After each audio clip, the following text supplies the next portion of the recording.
In the early days of Genshin, back when it was still on the front page of the greater video game industry, one of the most iconic 5-star characters was Mona. Known for having easily the most eye-catching design, she was a welcome addition to players fortunate enough to acquire her through the standard banner or while pulling on one of the early featured ones. And throughout the spring of her career, she's enjoyed a niche yet extremely powerful position, where she would continue to remain as time went on. As a member of the original 5, Mona has had a very unorthodox history compared to the other 4, whose more straightforward natures have determined their placement in the meta rather early on for better or worse. I figured she would make for a good candidate for the next episode of this series, given that her placement was always a nebulous one. For the everyday layman, it's unclear as to what her situation was ever since what she was known for back in the early days. Has time been gentle with her, or with the inclusion of so many characters over the past 3 years and change, does Mona no longer have a role that she excels in? For today's episode of What Happened To, we're gonna see if the astrologist anticipated how future events would unfold for her. Before we talk about everyone's favorite broke mage though, I'm happy to announce that this video is brought to you by the newly released Top Troops. Top Troops is a mobile fantasy RPG game that came out back in October with a unique mixture of strategy and merge mechanics. It already has over 1 million downloads despite only being out for barely 2 months. The gist of Top Troops is that you combine groups of units into a giant army, level them up, and then take them into massive, and I emphasize massive scale battles with upwards of hundreds of units to take on enemies who also have hundreds of units. To build an army of that size, you obviously have a city that you can expand and build on to collect resources and put together as big of an army as you can. The goal of this game is to amass a well-balanced force of different units, each with their own applications in battle. Those units come with their own set of skills ranging from more damage to supportive and defensive utility and so on, and you have to manage all of this to the best of your ability, making it pretty strategic. Top troop units also come in different rarities that determine their maximum strength, just like how in Genshin characters come in 4 and 5-star ratings, so you should be well acquainted with that kind of gameplay. Aside from that, Top Troops also lets you group up with other players to fight these giant raid bosses, which is great for those of you who are into co-op play. Right now they're holding a special promotion, giving 100 free gems and a large king chest, which you can obtain by using my QR code on screen or link in the description. Be sure to check it out. It's available on iOS and Android, and you can play while waiting for your resin to refresh. Thanks again to Top Troops for sponsoring the video, but for now, let's get back to what happened to Mona. As stated earlier, Mona was and is a very unconventional unit as opposed to the other initial 5-stars, Kuting, Diluc, Jean, and Chi-Chi. While they were designed to fulfill rudimentary combat obligations like damage and healing, Mona served an altogether different purpose: support. More specifically, debuffing support. Even now, debuffing is an area that hasn't been explored all that much. What semblance of debuffing exists usually takes a backseat in favor of regular buffing, as it so often does. Because of this, Mona has always been considered a niche unit, though that in no way detracted from her success even in Genshin's primitive version 1. If anything, in spite of her atypical playstyle, her strengths was one of the easiest to figure out, allowing her to be utilized very quickly and to great effect. Mona's early claim to fame was twofold, the first, less pronounced one, being her unique utility. Thanks to her ability to sprint across water, she made overworld exploration extremely convenient, especially when traversing the many ponds, lakes, and bodies of water scattered throughout Mondstadt and Liyue. Moreover, her elemental skills decoy property made her one of the few characters in the early metagame with the ability to crowd control. The second and more noteworthy part of her was Stellaris Phantasm, an elemental burst that to this day has one of the most confounding mechanics of all time. In fact, I'd wager a number of you still don't know what her burst does, and I don't blame you. Mona's burst carried a lot of implications, chief of which being that it was one of the highest damaging bursts in the game, especially in the beginning, having a base value of almost 800% at rank 10, and given that the aforementioned debuff increased that explosion damage as well, it had the potential to do a lot more.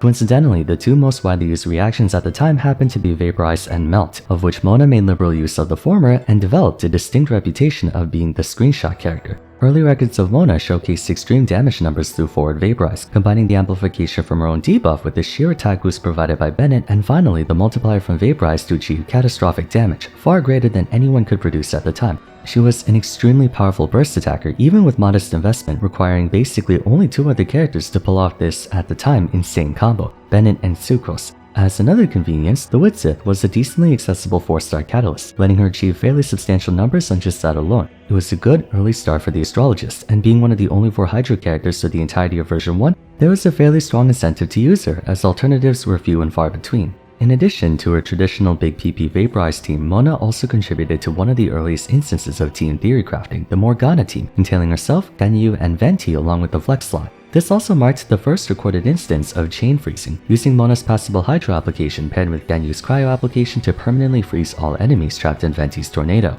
One thing that made her stand out from the other 3 was that up until Kokomi, Mona was the only one with non-burst reliant off-field Hydro application, as Xingtuo's off-field Hydro app was tied to his burst. Add in the fact that Spiral Abyss floors consisted almost entirely of groups of enemies that were small enough to get caught in Venti's tornado, and the Morgana team found great success throughout version 1, even as the roster began to acquire new damage dealers like Hu Tao, Xiao, and Eula. In general, Mona was at the forefront of Genshin's early metagame, spearheading the notion of quick swap teams where your party members will rotate through their skills and bursts as opposed to one unit standing on field for most of its duration. Being a Catalyst user afforded her the option to either be the damage dealer herself or run something like Thrilling Tales of Dragon Slayers to support her team instead, making her ironically a very flexible unit despite being considered niche even back then. The reason she was niche though was different from the reasons that she's considered niche now. Being a standard banner unit, Mona was surprisingly hard to get a hold of, as you had to RNG your way through the standard banner, a decision that even fools know is not a financially sound one, or to accidentally stumble upon her through losing a 50-50. Secondly, she was without a doubt one of the most technical characters of version 1 and therefore hard to digest. Like I said, her burst isn't the easiest thing to figure out right off the bat. It took some getting used to, not to mention it had a chance of failing if you mistime your sequence, so a good number of players who had her but didn't understand or want to deal with its unusual activation condition settled for more straightforward damage dealers like Diluc, Ke Qingxiao, Hu Tao, etc. In essence, Mona was an acquired taste. Although, there was one aspect to her that was unanimously popular among the entire Genshin fanbase. Overall, in Genshin's first year, Mona had a fantastic initial reception by trendsetting the one-shot burst nuke win condition, which at the time was what players gravitated towards due to quality being more important than quantity prior to reaction teams. She wasn't really much of a front page character in-game, but still commanded a very solid presence and reputation as a unit that picked a lane and stuck to it. By version 2 is when team compositions took precedence as players began formulating coherent strategies over randomly throwing whatever was in their party at the time. Being one of the first units to have team compositions built around her, Mona got a head start in this department. Because she hasn't been able to find gameful employment in any variant of national teams, she doubled down on freeze teams instead, which now received a hotly anticipated 5-star unit in the form of Ayaka. Version 2 is when dungeons, and especially Spiral Abyss, became gradually less freeze-friendly on account of there being more bosses, but for the most part, freeze was one of the premier teams in the game, commanded by Ayaka or Ganyu, both of which Mona supported quite nicely, being one of the few supports who could actually boost the DPS of freeze teams thanks to the strange mechanics of Elemental Burst, whereas units like Bennett could accidentally disrupt freeze with Melt. Without going too deep into it, Mona's damage debuff has a theoretical max duration of 13 seconds, 8 seconds for the bubble, and 5 seconds after it pops, but since most attacks in the game pop the bubble, you only realistically get 5 to 6 seconds for any other team, with the sole exception of freeze. Ayaka, Ganyu, and by extension anyone who can trigger freeze can repeatedly strike frozen enemies without popping the bubble, allowing them to make use of the full 13-second duration, which is very nice for Ayaka's front-loaded damage and Ganyu's sustained damage alike. One key thing to make note of during this time was that despite several powerful supports coming out, beginning with Kasuha, none of them really trespassed on Mona's niche prior to the second half of version 2. The only Hydra units available in Genshin for the entire first year and a half were Barba, Child, Mona, Shinto, and Kokomi. Kokomi did contest Mona's spot in freeze in light of her jellyfish being more consistent and deficient in regards to Hydra application than Mona's decoy, but functionally it boiled down to if you wanted more safety or big PP damage. Mona was the offensive support while Kokomi was the defensive support. Both were able to achieve freeze without incident, so it mostly came down to pick your poison, and even though you had units like Shogun and Kasuha who could boost various forms of damage, Mona's impressive 60% boost made her quite tough to push down, so she held fast to her position amidst all the newcomers. To a lesser extent, Ayato also had no real impact on Mona's equity. He was on-field, which meant that any teams he could participate in, be it Taser, Freeze, Soup, Vaporize, what have you, became his own teams, rather than him joining an existing one. Indirectly speaking, yes, now that there's one more Freeze team, in a roundabout way, Mona does lose market share, but if memory serves, Mona can work with Ayato, so the bottom line is that Ayato's release was of no consequence to her. Yelan, I would say, was the first actual challenge for Mona. She specialized in facilitating sustained damage thanks to her burst behaving like Shinto's. Doing a metric ton of damage herself, she excelled in equal parts follow-up damage and damage amplification, making her the second Hydra character to augment her team's damage, albeit to a lesser extent. She was more consistent and less circumstantial, making her more versatile than Mona when considering teams. However, as Yelan could only buff one character at a time and was mostly single target in application, while Mona could theoretically buff all 4 members of her team at the same time due to the source of increased damage being attached to your target, not your character, and also having more area coverage, Mona still maintained herself in freeze teams or front-loaded screen nukes, letting her comfortably dodge the other Hydra units, since none of them directly contested her in her field. By the end of version 2, Mona was still the best at her niche. She was still held back from mainstream attention by not being widely available and did more technical execution requirements, but she was still the best at what she did. The concern going into version 3, however, was that Hydra was advancing quickly. Kokomi, Ayato, Shinto, and Yelan may not have had any direct impact on Mona, but they had more room for upside and development, where she did not. Shinto was the Swiss Army knife of Hydro, Kokomi had sustained off-field application and healing, Ayato had sustained on-field application and damage, while Yelan had sustained off-field application and damage. Mona's claim to fame was her immense damage boosting potential. Unfortunately, the circumstantial nature of her kit would ultimately transform from her saving grace to her greatest weak point. Entering version 3, Genshin's meta development was progressing at a breakneck pace, with tons of high-performing teams entering the equation thanks to Dendro's new reactions. In totality, the addition of Dendro pushed the DPS floor of the game by a substantial amount, making the absence of any additional damage through freeze something that you can no longer overlook, as Cryo and Geo were the only two elements Dendro had no interactions with. Simultaneously, enemy spreads in the overworld, in domains, and Spiral Abyss were growing increasingly more resistant to freeze, lowering its effectiveness even further and calling its opportunity cost into further question. In scenarios where there's an abundance of Hydro enemies or enemies that can be staggered, freeze is still extremely effective, but outside of those situations, they can falter in performance over other teams focused more on conventional damage. Mona's damage amp was powerful but hard to use because it only lasted a short duration outside of freeze, the only reaction whose DPS could be enhanced by her debuff without prematurely cutting its duration short. So while her incredible 60% damage amp made her a stronger offensive support than other general DPS boosters like Bennett, Kazuha, and Yelan, her extremely limited range of use cases as a result of how short her debuff duration was under normal circumstances made her less efficient in comparison. Mona's original purpose was to facilitate big giant numbers, massive vaporize reactions, or buffing anyone with a giant screen nuke like Eula. Technically, her damage debuff was unconditional. Simply casting her burst would cause all nearby enemies to take significantly increased damage. What hamstrung its usability was how short it was, giving her uncomfortably long periods of downtime. Meanwhile, new units were getting more and more consistent, outputting remarkable damage either over a short time frame or for extended periods of time. The interesting thing is that Hydro units got buffed with the inclusion of Dendro, all except Mona. Hydro application, the one area that Mona greatly struggled in unless she was on field, became the driving force of the element for most of its reactions. Taser, Overvape, Hyper Bloom, Bountiful Bloom, etc. Mona's short-lasting elemental skill and burst made her impractical as a Hydro reactor since you need persistent application over long stretches of time, or at the very least, longer than 5 seconds. Though she could instantiate more of her decoys by sprinting, it required her to sprint for at least 2 seconds to pull this off, and said decoy would only last for 2 seconds. Off-field application was not her strong suit, and in the question of on-field application, she was heavily outmatched by Ayato and Child who could output meaningful damage. Moreover, her 60% damage amp has no bearing on transformative reactions, it only increases the damage dealt by characters. Though she could augment the strength of her teammates like Yelan, Shinto, all hate them and such, being unable to buff Dendro cores was a tough break to her, not to mention her Constellation 1 not including Dendro reactions whatsoever, which would have been at least somewhat helpful in elevating her opportunity cost.